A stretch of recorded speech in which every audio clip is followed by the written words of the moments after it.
All it is. I wonder what her life is like. I bet she ain't staying in no pay-by-the-week hotel.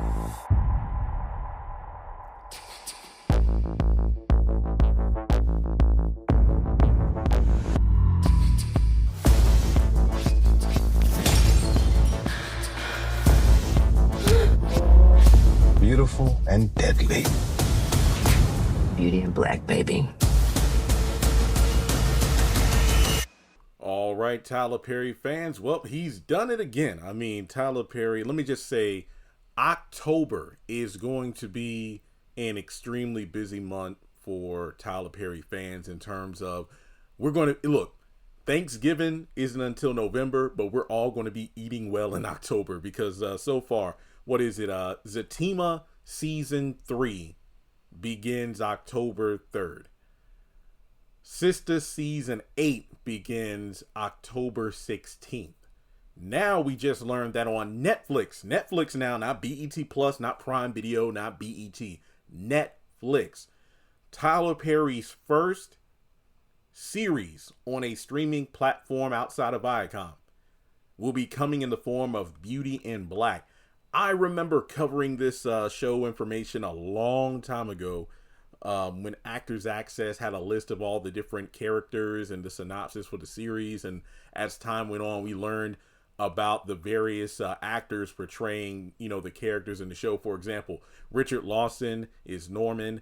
And let me see if I can find her name real quick because I need to remember because I can't remember off the top of my head. Oh, yeah, I know. Not Richard Lawson, I just said him, but Malik Whitfield, aka Lucian from If Loving You Is Wrong, he's in the show too. But yeah, it's funny because Richard Lawson and Debbie Morgan, they were both in Tyler Perry's Divorce in the Black. So it's cool to see so many familiar faces, and I think Terrell Carter's in this too. Terrell Carter, I remember him best. If I'm not mistaken, this actor, he portrayed a couple of different roles in, what was it? Diary of a Mad Black Woman. He was the preacher at the church, and then he was in the play Meet the Browns. And, just looking at this trailer and then the cast list, there are so many familiar faces. But the thing is, I think when the synopsis originally came out, I remember saying, after reading over what the show's about and the different characters, I'm like, this seems like Tyler Perry's answer to All the Queen's Men, because even though initially it had Tyler Perry's All the Queen's Men, Christian Keyes came up with the concept from one of his books, and then he turned it into the show. And I'm thinking to myself, Tyler probably felt like, okay, well, this show's doing numbers on BET Plus, but what if I made my own All the Queen's Men before a much bigger platform like Netflix?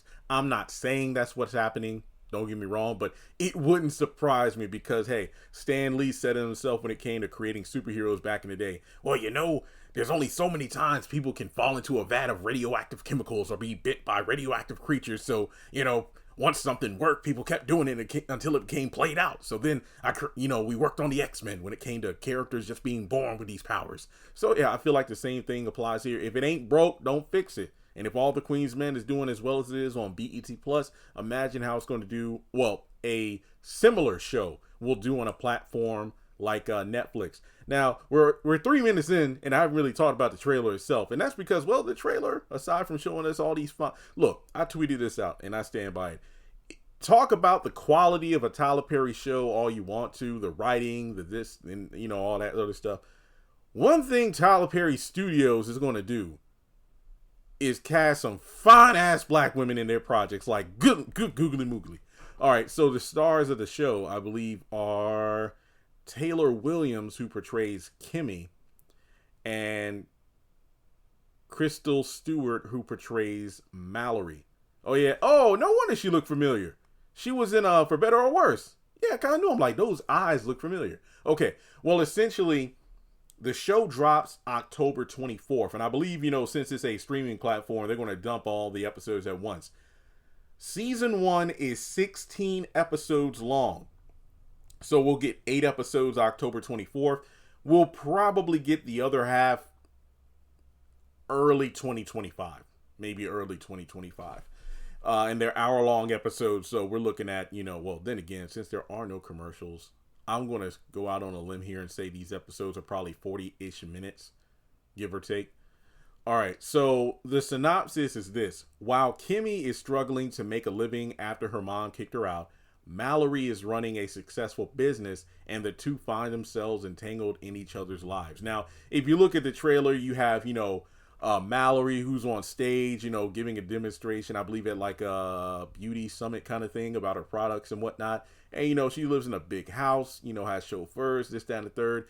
And Kimmy is struggling, and she's in the strip club and this, that, and this, that, and whatever, ever.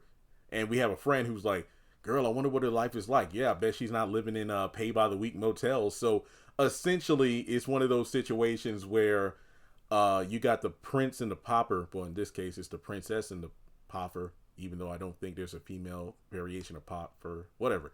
But, you have one person who's doing very well in life, another one who's struggling. But then in a series of unfortunate events, they find out that they're mixed in together based off of circumstances going on in their lives. Now, the rest of the trailer, aside from the strip club and the conference rooms and whatnot that Kimmy and Mallory are, in contrast doing with their lives, there's some shady stuff going on behind the scenes because let's be real here.